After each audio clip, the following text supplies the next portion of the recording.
অন্তর্বর্তী সরকার নিজেরাই নির্বাচন বানচাল করতে চাইছে কিনা সে প্রশ্ন তুলেছেন বিএনপির মহাসচিব মির্জা ফখরুল ইসলাম আলমগীর।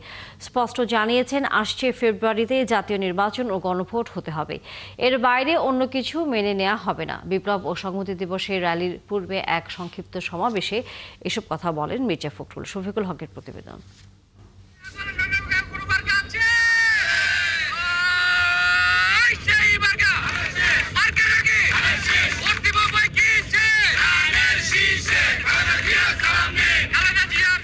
মিছিল যেন রূপ নিল জনসমুদ্রে। নয়াপল্টন থেকে শুরু হয় বিএনপির বিপ্লব ও সংহতি দিবসের এই কর্মসূচি। শুধু ঐতিহাসিক দিবস পালন নয়, বরং কর্মীদের মনোবল জাগিয়ে তোলা এবং মাঠে ফেরানোর প্রস্তুতিও ফুটে উঠেছে এই আয়োজনে। কুচক্রী মহল এখনো পর্যন্ত চেষ্টা করে যাচ্ছে ভোটটাকে বানচাল করার জন্য। তো সকলে মিলে আমাদের সেটাকে রুখে দিতে হবে, যেন আমরা ভোট দিতে পারি এবং একটা ভোটের মাধ্যমে জনগণের সরকার প্রতিষ্ঠিত করতে পারি। বাংলাদেশ জাতীয়তাবাদী দলের সকল কর্মকাণ্ড হচ্ছে বাংলাদেশের মানুষকে কেন্দ্র করে। আজকে আমি মনে করি আজকের এই দিন হচ্ছে ঐক্যের বার্তার একটা দিন। এবারই প্রথম আমরা সুন্দর করে স্বতঃস্ফূর্তভাবে এই বিপ্লবী সংহতি দিবস শান্তিপূর্ণভাবে পালন করছি। জনগণের বিজয় হয়তো একটা সময়ের ব্যাপার, কিন্তু বিজয় অবশ্যই হয়। সেই বিজয় আগামী ফেব্রুয়ারিতে পরিপূর্ণতা পাবে তারেক রহমানের নেতৃত্বে। বর্ণাঢ্য র্যালিটি কাকরাইল, মালিবাগ, মগবাজার, বাংলা মোটর ঘুরে শেষ হয় কারওয়ান বাজার মোড়ে গিয়ে। সিপাহী জনতার বিপ্লব শুধু ক্ষমতার বিন্যাস পরিবর্তনের দিনই ছিল না, এই বিপ্লবের মধ্য দিয়েই দেশের স্বাধীনতা ও সার্বভৌমত্ব নতুনভাবে প্রতিষ্ঠিত হয়েছিল।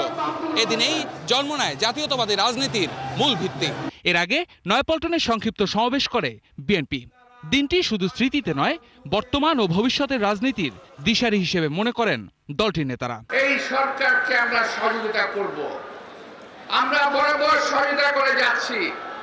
আপনারা যদি আমাদের এই নম্রতাকে, এই ভদ্রতাকে, যে দুর্বলতা থেকে থাকেন, বোকার সঙ্গে বসবাস করছেন,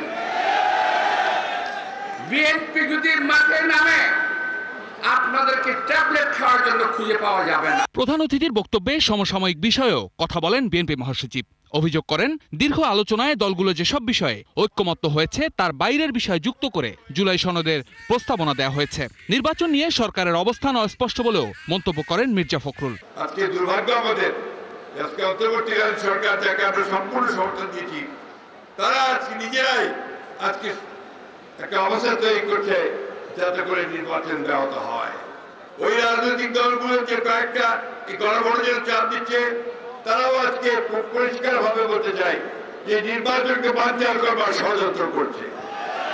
আমরা খুব পরিষ্কার করে মেনে দিতে চাই, গণভোট হলে নির্বাচনের দিনই হতে হবে এবং সেই নির্বাচন 2026 সালের ফেব্রুয়ারি মাসেই হতে হবে, অন্যথায় বাংলাদেশের মানুষ কিছু মেনে নেবে না। নির্বাচনে জয়ী হয়ে নতুন বাংলাদেশ গড়ার প্রত্যয় ব্যক্ত করেন বিএনপির এই শীর্ষ নেতা। যারা সহকর্মী সহযোদ্ধা মারা গেছেন, তাদের আত্মার প্রতি শ্রদ্ধা জানিয়ে আমরা সামনের দিকে এগিয়ে যাই। শফিকুল হক, ৭১, ঢাকা। ঘটনাবহুল ৭ নভেম্বর আজ রাজনৈতিক রক্তাক্ত উত্থান পতনের মধ্যে ১৯৭৫ সালের এই দিনে তৎকালীন সেনাপ্রধান জিয়াউর রহমান বন্দির দশা থেকে মুক্ত হন। বিএনপির মতে এদিন আধিপত্যবাদী শক্তির ষড়যন্ত্র প্রতিহত করে সিপাহী জনতা স্বাধীনতা সার্বভৌমত্ব রক্ষা করেছিল।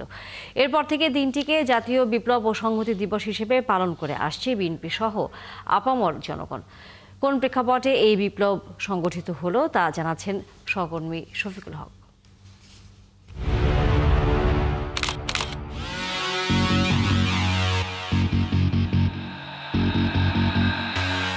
৭৫-এর ১৫ই আগস্টের পর সেনাবাহিনীতে পাল্টাপাল্টি অভ্যুত্থানে দেশে চরম নৈরাজ্য তৈরি হয়। এরপর ৩রা নভেম্বর ঢাকা কেন্দ্রীয় কারাগারে হত্যা করা হয় জাতীয় ৪ নেতাকে।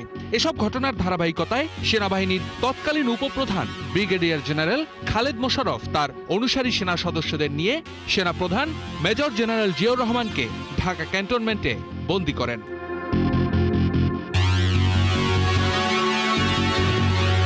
নিজেকে সেনাপ্রধান ঘোষণা দিয়ে ৬ নভেম্বর বঙ্গভবনে গিয়ে তৎকালীন প্রেসিডেন্ট খন্দকার মোশতাক আহমেদকে গ্রেফতার করেন। মন্ত্রিসভা বাতিল, জাতীয় সংসদও ভেঙে দেওয়ার ঘোষণা দেন খালেদ। প্রধান বিচারপতি আবু সাদাত মোহাম্মদ সায়েমকে দেশের প্রেসিডেন্টের পদে বসান। ওই রাতেই সেনাবাহিনীর সাধারণ সিপাহীরা ঐক্যবদ্ধ হয়ে প্রতিরোধ করে তোলেন।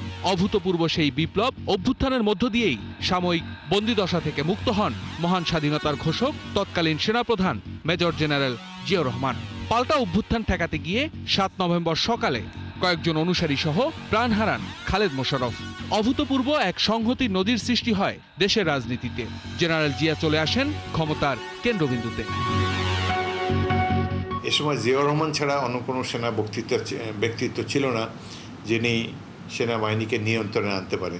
জিয়াউর রহমান প্রত্যেকটা ইউনিটে গিয়ে সৈনিকদের সাথে আলাদাভাবে তাদের উদ্দেশ্যে বক্তব্য রাখেন। দেশের স্বার্থে, সেনাবাহিনীর স্বার্থে তাদেরকে শৃঙ্খলায় ফিরে আসতে বলেন এবং তাদেরকে ব্যারাকে ফিরে নিয়ে আসেন। এ সময় একটি সাংবিধানিক এবং শূন্যতা বিরাজ করছিল দেশে। কোনো মানুষের অনুরোধের প্রেক্ষিতে এই শূন্যতা পূরণের জন্য জিয়াউর রহমান রাষ্ট্রের দায়িত্বভার গ্রহণ করেন। পরবর্তীকালে তিনি সরাসরি নির্বাচনের মাধ্যমে রাষ্ট্রপতি নির্বাচিত হন। এই পট পরিবর্তনের পর জিয়াউর রহমানের নেতৃত্বে দেশের স্বাধীনতা ও সার্বভৌমত্ব প্রভাবমুক্ত হয়ে শক্তিশালী সত্তা লাভ করে। জিয়া জানান, দেশকে চরম অস্থিতিশীল পরিস্থিতি থেকে রক্ষা করেছিলেন জিয়াউর রহমান, আর জনগণ তখন সৈনিকদের পাশে দাঁড়িয়েছিলেন। এর আগে দেশ ভারতপন্থী একটি সরকার ছিল। ভারতীয় আধিপত্যবাদের হাত থেকে 7 নভেম্বর বাংলাদেশ মুক্ত হয় এবং জিয়াউর রহমান নতুন ধারার বাংলাদেশি জাতীয়তাবাদের রাজনীতির প্রচলন করেন এবং তিনি ব্যাপক জনপ্রিয়তা অর্জন করেন। একটি স্বাধীন পররাষ্ট্রনীতি তিনি অনুসরণ করেছেন এবং দেশকে ধীরে ধীরে উন্নয়নের পথে নিয়ে গেছেন। ফ্যাসিস্ট আওয়ামী শাসনামলে দিবসটি পালন করতে পারেনি বিএনপি। সরকারি ছুটিও বাতিল করা হয়। বিগত আওয়ামী লীগ সরকারের সময় মহান স্বাধীনতার ঘোষক জিয়াউর রহমান বীর উত্তমকে ইতিহাস থেকে মুছে ফেলার নানা চেষ্টা হয়েছে। তাই ফ্যাসিস্ট মুক্ত বাংলাদেশে এবার দিনটিকে যথাযোগ্য মর্যাদায় পালনের সব ধরনের উদ্যোগ নিয়েছে বিএনপি। শফিকুল হক, ৭১, ঢাকা। শহীদ প্রেসিডেন্ট জিয়াউর রহমানের সময়ের বিএনপি এখন আর নেই। শুক্রবার বিপ্লব এবং সংহতি দিবসে আলোচনায় এমন মন্তব্য করেছেন জামায়াতে ইসলামী নায়েবে আমির আব্দুল্লাহ মাহমুদ তাহের। তিনি বলেন, ৭৫-এর ৭ নভেম্বর সিপাহী জনতাকে সাহস জুগিয়েছিল জামায়াত। জাতীয় নির্বাচনের আগে গণভোট হলে ৮০% মানুষ সংস্কারের পক্ষে ভোট দেবেন বলেও মন্তব্য তাহেরের। বিস্তারিত জানাচ্ছেন শাহেদুজ্জামান সাকিব। বিপ্লব ও সংহতি দিবসে আলোচনা সভার আয়োজন করে জামায়াতের ঢাকা মহানগর দক্ষিণ শাখা। ৭ নভেম্বর বিপ্লবে তাদের ভূমিকার কথা তুলে ধরেন দলটির নেতারা। বাংলাদেশ জামায়াত ইসলামী সিপাহী জনতার বিপ্লবের অংশীদার। সেদিন যারা রাজপথে নারায়ে তাকবীর স্লোগান দিয়ে ক্যান্টনমেন্টের সিপাহীদেরকে শক্তি জুগিয়েছিল, তার বৃহৎ অংশ ছিল জামায়াতে ইসলামী ছাত্র শিবিরের মানুষেরা। তখনকার আলোচনায় বিএনপি নিয়ে বিশ্লেষণও তুলে ধরেন তারা। নেতারা মনে করেন, অতীতের গৌরবময় ভূমিকায় এখন আর নেই বিএনপি। শহীদ প্রেসিডেন্ট জিয়াউর রহমান যে বহুদলীয় গণতন্ত্রের সাহস করে এবং চালু করেছিলেন, আজকে গণতন্ত্রের এই ধারায় সেটা ছিল একেবারেই একটি মাইলস্টোন। কিন্তু আজ অত্যন্ত বেদনার সাথে আমাদের শুনতে হয় যে আজকের বিএনপি সেই জিয়াউর রহমানের বিএনপি নয়। তারা কথা বলেন সমসাময়িক রাজনীতি নিয়েও। গণভোট হলে সংস্কারই জয়ী হবে বলে মন্তব্য আব্দুল্লাহ তাহেরের। গণভোট যদি জাতীয় নির্বাচন আগে হয়, তাহলে 80% লোক রিফর্ম সংস্কারের পক্ষে ভোট দিবে। আমরা তার আগে গণভোট চাই, কারণ মানুষ জানুক তারা কোনটাকে হ্যাঁ বলেছে, কোনটাকে না বলেছে। এই নির্ধারিত হয়ে যাক হ্যাঁ পাস না পাস। যদি না পাস হয় আমাদের কোনো আপত্তি নেই। জনগণ যদি সংস্কার না চায়, ফার্স্ট টু আস। এদিকে দেশের শীর্ষ 4 বিশ্ববিদ্যালয়ে ছাত্র সংসদের নির্বাচিত প্রতিনিধিদের নিয়ে সংবর্ধনার আয়োজন করে ইসলামী ছাত্র শিবির। এতে যোগ দেন জামায়াতের আমির ডাক্তার শফিকুর রহমান সহ শীর্ষ নেতারা। ছাত্র সমাজকে সাথে নিয়ে তারুণ্য নির্ভর বাংলাদেশ গড়ার কথা জানান জামায়াতের আমির। আমি তারুণ্য নির্ভর একটা বাংলাদেশ দেখতে চাই এবং আমি নই, আমরা সবাই দেখতে চাই। তোমাদের হাতে নেতৃত্ব তুলে দিয়ে আমরা পিছন থেকে তোমাদেরকে শক্তি যোগাতে চাই। তোমরা পেরেছো। একটা পর্বত প্রমাণ, একটা হস্তিকে তোমরা এই সমাজ থেকে তাড়াতে পেরেছো। তোমাদের নেতৃত্বেই সেটা সফল হয়েছে। তোমাদের নেতৃত্বে ইনশাআল্লাহ আগামী নতুন বাংলাদেশ বেটার বাংলাদেশ গড়ে উঠবে, এটা আমাদের প্রত্যাশা। বিশ্ববিদ্যালয়গুলোকে গবেষণা নির্ভর হিসেবে গড়ে তুলতে ছাত্র সংসদের নির্বাচিত প্রতিনিধিদের ভূমিকা রাখার আহ্বানও জানান তিনি। আফসোস, এখন গবেষণা উবে গেছে। শাহেদুজ্জামান সাকিব, ৭১, ঢাকা। আর্থিক খরচের বিষয়টি মাথায় রেখে আগামী নির্বাচনের প্রতিদ্বন্দ্বিতার সিদ্ধান্ত নিতে পারছেন না উপদেষ্টা আসিফ মাহমুদ সজীব ভূঁইয়া। তিনি বলেন, যে পরিমাণ টাকা নির্বাচনে ব্যয় করতে হয় তা তার কাছে নেই। আর সমাজ চিন্তক ফরাদ মাঝারের মূল্যায়ন, যার যার বারবার রাষ্ট্র গঠনের সুযোগ এলেও তা হাতছাড়া হয়েছে। বিপ্লব থেকে বিপ্লব অনুষ্ঠানে এমন মন্তব্য করেন তারা। আরও জানাচ্ছেন সুফিয়ান ফারাবি। ১৯৭৫ সালের সিপাহী জনতার বিপ্লবের ধারাবাহিকতায় ২০২৪-এর গণ অভ্যুত্থান। প্রতিটি সংগ্রাম বাংলাদেশিদের মুক্তির এক একটি অধ্যায়। তবে প্রকৃত মুক্তি কি মিলেছে, সেই প্রশ্নের উত্তর নানাজন নানাভাবে দিয়েছেন এই আলোচনা সভায়। লেখক ও গবেষকরা ছাড়াও আলোচনা করেন গণ অভ্যুত্থানের ছাত্র প্রতিনিধিরা। প্রত্যেকের সুরেই পরিবর্তনের চাওয়া ও বাস্তবতা নিয়ে আক্ষেপ। জনগণ চাচ্ছে দেশের অর্থনীতি একটা সচল হোক, মেহনতি মানুষ চাচ্ছে যে একটা স্টেবল, একটা শক্তিশালী রাজনৈতিক গণতান্ত্রিক পরিবেশ ফিরে আসুক। আপনারা নোট অফ ডিসেন্ট, ভোট গণভোট আগে না পরে নোট অফ ডিসেন্ট থাকবে কি থাকবে না এই সমস্ত বিতর্ক বাদ দিয়ে আসুন উদারভাবে সমস্যা সমাধানের কথা আমরা এগিয়ে যাই। আঙ্গুল দিয়ে ঘি তোলেন বা যাই তোলেন, চামচ দিয়ে তোলেন, তাও ভালো আছে, কিন্তু এই ধরনের বিতর্ক এবং উত্তেজনাপূর্ণ বক্তব্য দিয়ে পরিবেশটা গলাটো করবেন না। আপনারা যখনই ক্ষমতার পরিবর্তন হলো, আপনারা নাই আইসা গেল সে লুটিয়ে মাফিয়া শ্রেণী। এটা কি করে করলো? নেগোসিয়েশন করতেছে ডক্টর ইউনূস কার সঙ্গে? লুটিয়ে মাফিয়া শ্রেণীর সঙ্গে, রাজনৈতিক দলের সঙ্গে, জনগণের সঙ্গে নাই, কোনো গণ প্রতিষ্ঠানের সঙ্গে না, শ্রমিকদের সঙ্গে করছেন। পরে বিদ্যমান বাস্তবতায় অর্থ ব্যয় না করে নির্বাচন করা কতটা বাস্তবসম্মত তা নিয়ে দুশ্চিন্তার কথা তুলে ধরেন উপদেষ্টা আসিফ মাহমুদ। অন্তত 10-20 কোটি টাকা না হলে কারো আসলে নির্বাচন করার মানে করতে পারবে, নমিনেশন কিনতে হবে, কিন্তু জামানত বাজেয়াপ্ত হবে আর কি। তো এই বাস্তবতায় তো আসলেই যাদের কাছে ওই কালো টাকা আছে তাদেরই মানে সুযোগ আছে আজকে নির্বাচনে অংশগ্রহণ করার। অথবা কাউকে যদি কেউ দেয়, আপনি এবার কারো থেকে টাকা নিয়ে যে নির্বাচন করবেন, নির্বাচিত হয়ে আসার পর তো আপনাকে তার স্বার্থ বাস্তবায়ন করতে হবে।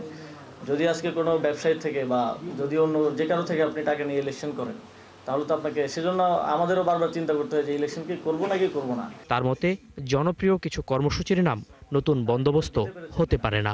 আমিও আমার এই ক্যাপাসিটি থেকে বেরোলে আমিও রাজনীতি করব, তখন আমার আসলে খুঁজতে হবে যে আসলে নতুন রাজনৈতিক বন্দোবস্ত জিনিসটা কি। সুফিয়ান ফারাবি, ৭১, ঢাকা। সরকার ঘোষিত সময়ে ভোট হবে বলে আবারও আশ্বস্ত করলেন প্রেস সচিব শফিকুল আলম। নেত্রকোনা ও ময়মনসিংহে আলাদা অনুষ্ঠানে তিনি এই মন্তব্য করেন।